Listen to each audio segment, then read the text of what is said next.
What makes you decide na mag-focus muna sa theater ngayon? I think, well,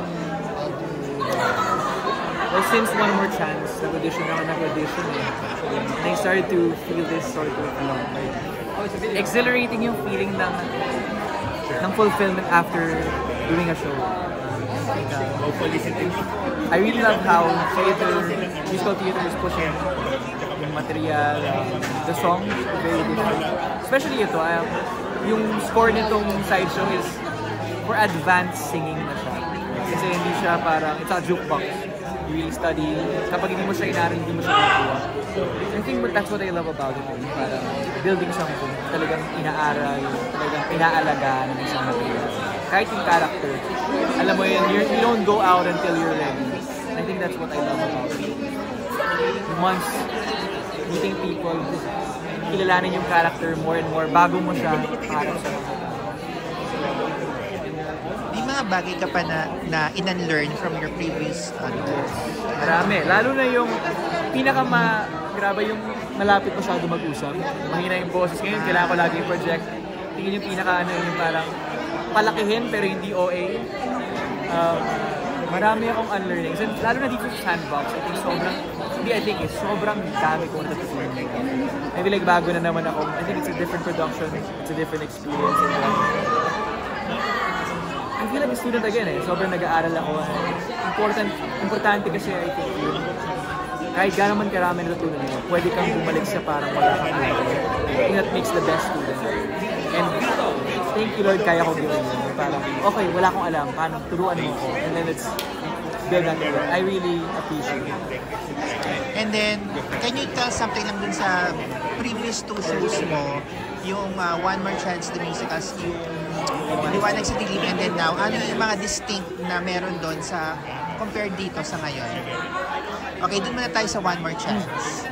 Anong distinct na, I think, kakaiba kasi ng story. I think nandun pa rin yung, hindi siya katulad ng iba kasi yung kilig ng OMC.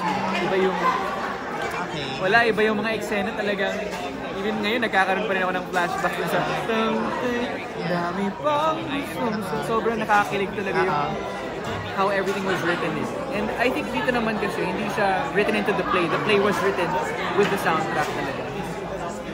I think the essence of love is still there. Truth, andun pa rin It's not our truth, it's Western truth. Hindi siya parang, I think Sideshow is very relatable in its full message.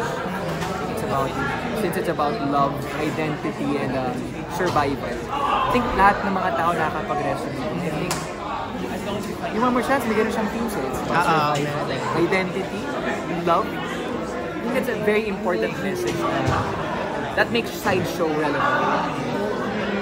Marami naman siya mga certain things na tira-piras talaga yun. This one, meron tong history. Meron siyang grit, gore, yung parang yung parang magko-crawl sa skin mo may creepy sort of energy sinasama tong section. And I think that's what the other plays I've done don't have. Walang ganun. Ito meron. I mean, Liwanag sa Dilim mo. Grabe yun. I mean, yun yung kapag ganun ka rin, diba? So I think this is a great time for me to be doing a play. I think I learned enough. And natutunan ko yung mga dapat ko matutunan sa play. Now, may na-expose naman ako to something really, really good. Saya. How about sa Liwanag sa Dilim? Ano yung meron doon na wala naman dito sa side?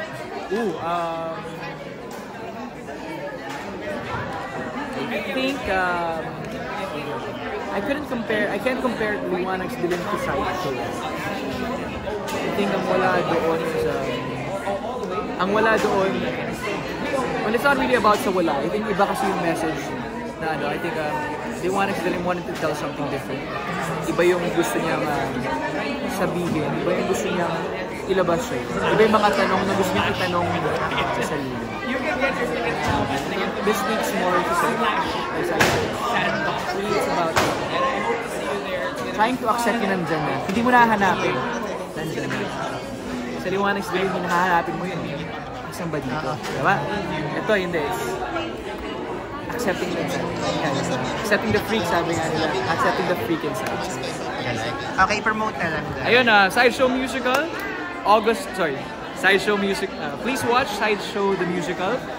July 26 to August 17 at the Power Max Center Spotlight Black Box Theater. Get your tickets at tickettome.net/sandbox.